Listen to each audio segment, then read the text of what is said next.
Hi everyone, welcome back to Numinosophy Academy. I'm Lewis. So today I am going to be jumping on the official Mormon YouTube channel, which is simply called the Church of Jesus Christ of Latter-day Saints, because I've recently discovered on here a series of cartoons, which I thought it might be interesting to react to. For anyone who is new to my channel, let me just quickly lay my cards on the table. I am not a Mormon, and I have never been a Mormon. I'm just interested in Mormonism. I have an academic background in religion and in analytical psychology, which, kind of in part informs what I say. But this is not really an academic exercise. This is just me giving you my honest thoughts and feedback as we go through stuff. So if that interests you, then please do consider subscribing to my channel. So the title of today's cartoon is Accomplish Your Goals Through Small and Simple Things. And we'll get straight into it. As disciples of Jesus Christ, we have an innate desire to be better.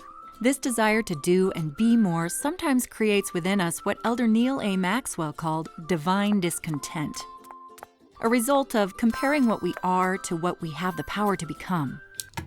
Okay, so let me just give some preliminary thoughts around this.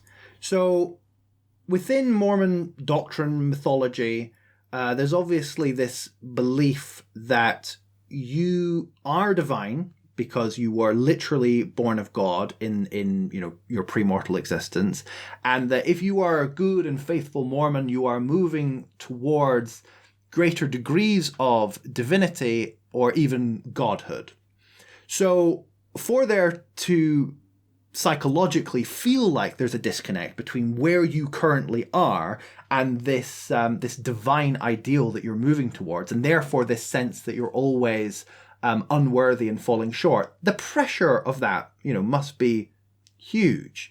I kind of just want to say that Mormons need to lighten up and to not take things so seriously, but I guess you can't really ask that because, if this is the truth, if this is Mormon doctrine, if you are on this trajectory towards divinity, how can you not beat yourself up about it on some level? Because, how can you possibly not be falling short? So it must be a very difficult place to find yourself in. So the trouble I have with this type of content is it kind of feels a little bit like, rearranging the chairs on the decks of the Titanic. They're not really getting at the root issues here, the root causes of these issues of anxiety. They're just trying to kind of come up with coping mechanisms. That ship is going to sink. And so for that reason, I'm kind of interested more in kind of re-examining or reimagining Mormon mythology than just kind of, rehashing this kind of endless motivational, uplifting type content. Because isn't that just exhausting? I think it must be after a while. Okay, so let's think a little bit about the mythology. I think it must be very easy, if you're a kind of Mormon thinking about the world, to kind of create this dichotomy between humanity, which is kind of lowly and fallen, and divinity, which is this kind of, impossible ideal, really, that you're trying to strive towards. But, even in kind of Mormon mythological terms, that is a false dichotomy to make. Because it's not really that there's a distinction between our humanity and our divinity. It's that our humanity is divine, right? Because in this, premortal world, we're all brothers and sisters of God, and therefore to be human is to be divine. So I think to some degree this kind of mitigates this duality that the cartoon even sets up, because it's not that my lowly sinful, downtrodden humanity is here, and this inspirational, uplifting ideal, divine ideal is up there, and I'm trying to, bridge this impossible gap. No, it's that my own humanity is already divine. So I think that's a much more healthy and constructive way to think about it, even within Mormon mythological terms.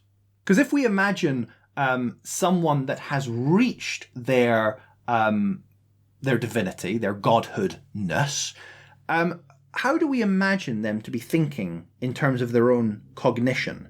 You know, I think within Mormon culture, there's this kind of sense that you're putting on a kind of false front or false mask, that you're always trying to present a kind of perfect or idealized version of yourself. And so there's this kind of, you know, there's this dissonance between how you really feel inside and what you're presenting to the world. But presumably, you know, God or gods or, you know, anyone that has kind of attained their godhood, divine nature isn't operating in this way. They don't have this kind of false duality. They're not conflicted, you know, presumably because they have gotten in touch with their own interior divine nature.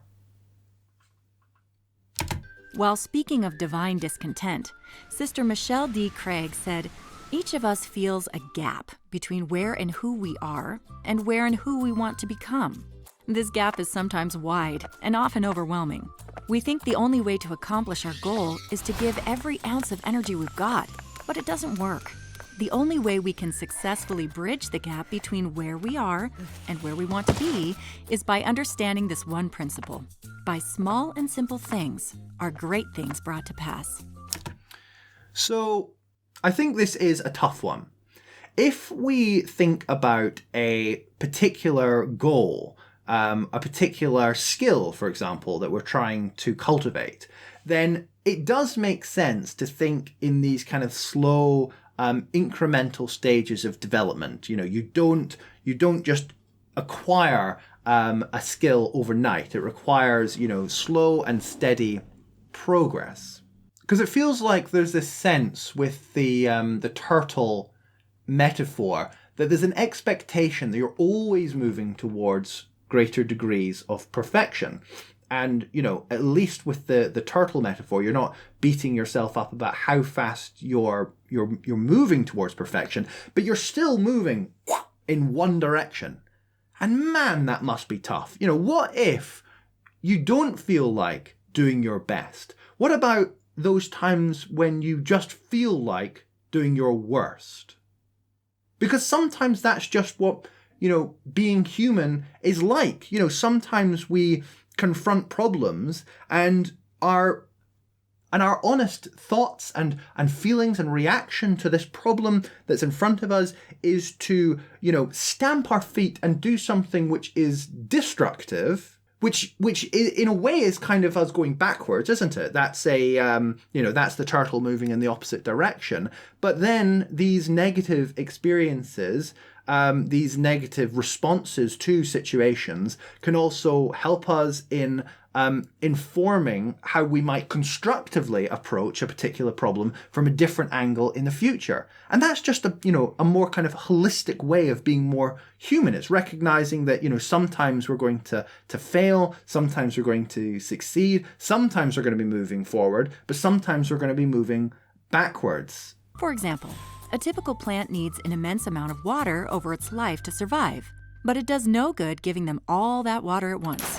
Elder David A. Bednar taught, we can learn much about the spiritual pattern of small and simple things from the technique of dripping water onto the soil at very low rates. He explained, the steady drips of water sink deep into the ground and provide a high moisture level in the soil wherein plants can flourish. Yeah, I think the drip growth analogy also, you know, can be of benefit to people, but you know, sometimes we find ourselves being highly motivated and, you know, making sudden leaps and bounds in our appreciation of particular subject matters, in particular way that we understand and conceptualize our place within the world.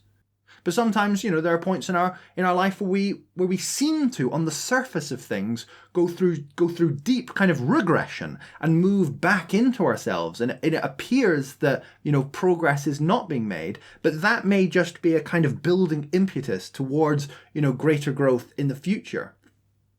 We must follow the same pattern in order to close the gap of divine discontent. Instead of trying to reach your goal all at once in a burst of energy or a flood of water, break your goals down into small and simple steps that remain consistent over time.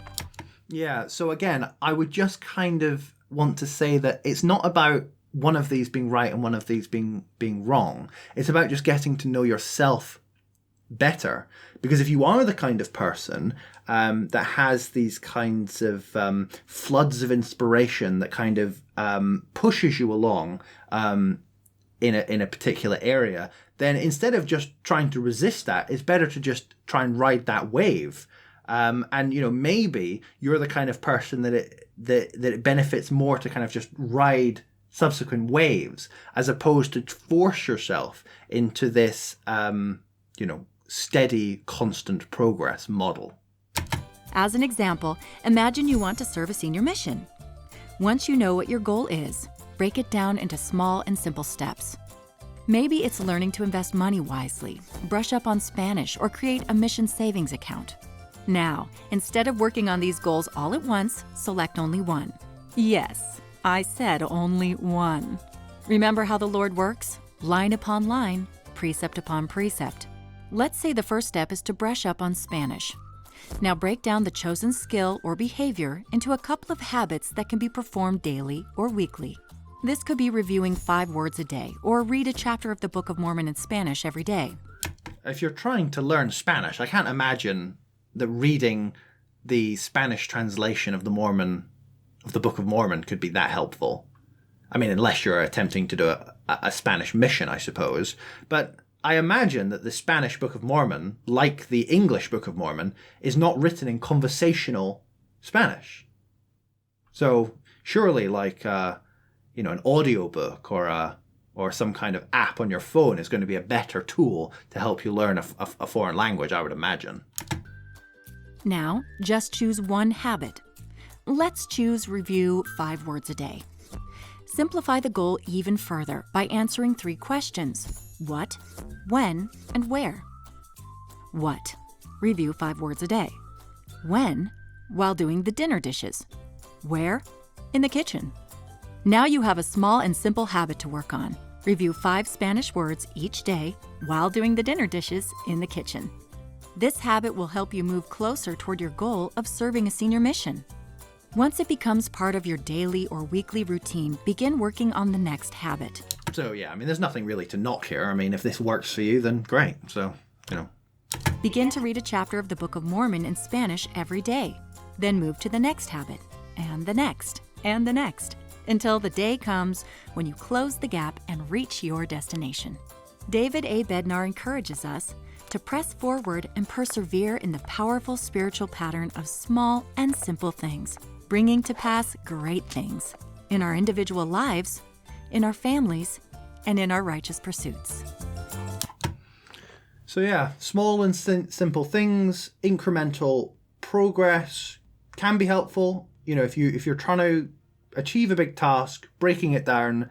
But I think my point was more the kind of constant psychological pressure of movement towards perfectionism can be incredibly difficult to achieve, especially if you are just, wired in a way which does not, naturally align with the Mormon model or the Mormon ideal. Okay, so anyway, new type of video, new type of reaction content. Let me know if you've got any thoughts in the comment section. Cheers for watching.